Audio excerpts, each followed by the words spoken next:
Welcome to KRK சமையல். Hello everyone, இந்த வீடியோவில் பூரி மசால் எப்படி செய்கிறதுன்னு பார்க்கலாம் வாங்க.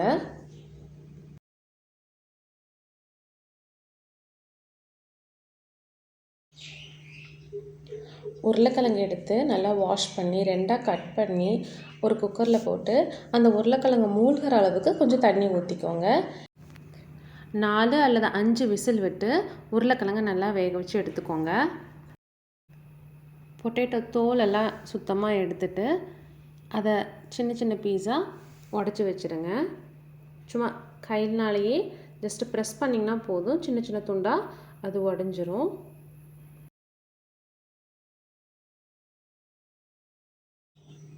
குழம்புக்கு வறுகடலை இருக்குது இல்லைங்களா, அதில் ஒரு 2.5 ஸ்பூன் எடுத்துக்கோங்க. ஒரு 1/4 டீஸ்பூன் சோம்பு போட்டுக்கோங்க. வறுகடலையும் சோம்பையும் நல்லா பவுட்ரு போல் அரைச்சிருங்க. இந்த பொட்டுக்கடலை தூளோட கொஞ்சமாக தண்ணி சேர்த்து நல்லா கரைச்சிக்கோங்க. இந்த பார்த்திங்கன்னா நல்லா தண்ணி பதத்தில் இருக்கணுங்க, நல்லா தண்ணியாக கரைச்சிக்கோங்க.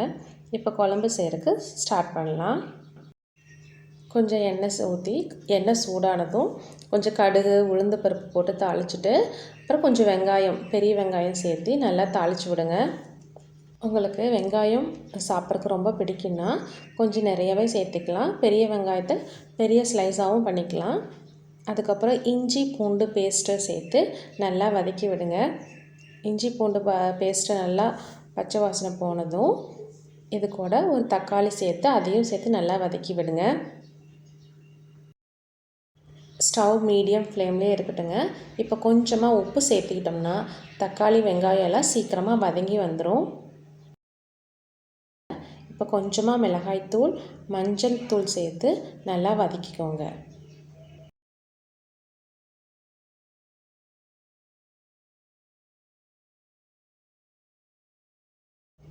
ஒரு 1/4 டீஸ்பூன் மிளகுத்தூள் சேர்த்து அதையும் வதக்கி விட்டுருங்க.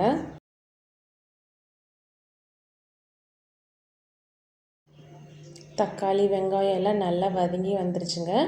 இந்த ஸ்டேஜில் நம்ம ஏற்கனவே கரைச்சி வச்சுருக்கிற அந்த பொட்டுக்கடலை இருக்குது இல்லைங்களா, அதை இது கூட சேர்த்து நல்லா கலக்கி விடுங்க.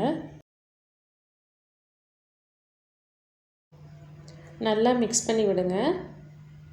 இந்த மாதிரி தண்ணி பதத்தில் கிரேவி இருக்கணும். கொஞ்சம் நேரம் பாயில் ஆனதையும் நம்மளுக்கு திக்காகுங்க. இப்போ கொஞ்சம் உப்பு சேர்த்து இந்த கிரேவியை நல்லா கொதிக்க விடுங்க.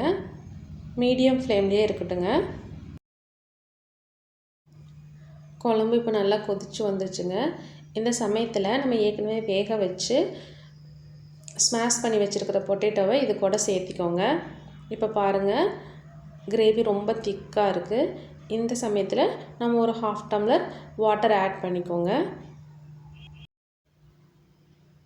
கொத்தமல்லி, கருவேப்பிலை, புதினா இதில் குட்டி குட்டியாக கட் பண்ணி இது கூட சேர்த்திக்கோங்க. பொட்டேட்டோவை ஒரு 4-5 பொட்டேட்டோ லைட்டாக ஸ்மாஷ் பண்ணி விடுங்க. ஒரு நல்லா கொதி வந்ததையும் ஸ்டவ் ஆஃப் பண்ணிடுங்க. இட்லி பூரிக்கு சூப்பரான சைட் டிஷ் ரெடி ஆயிடுச்சுங்க. Thanks for watching.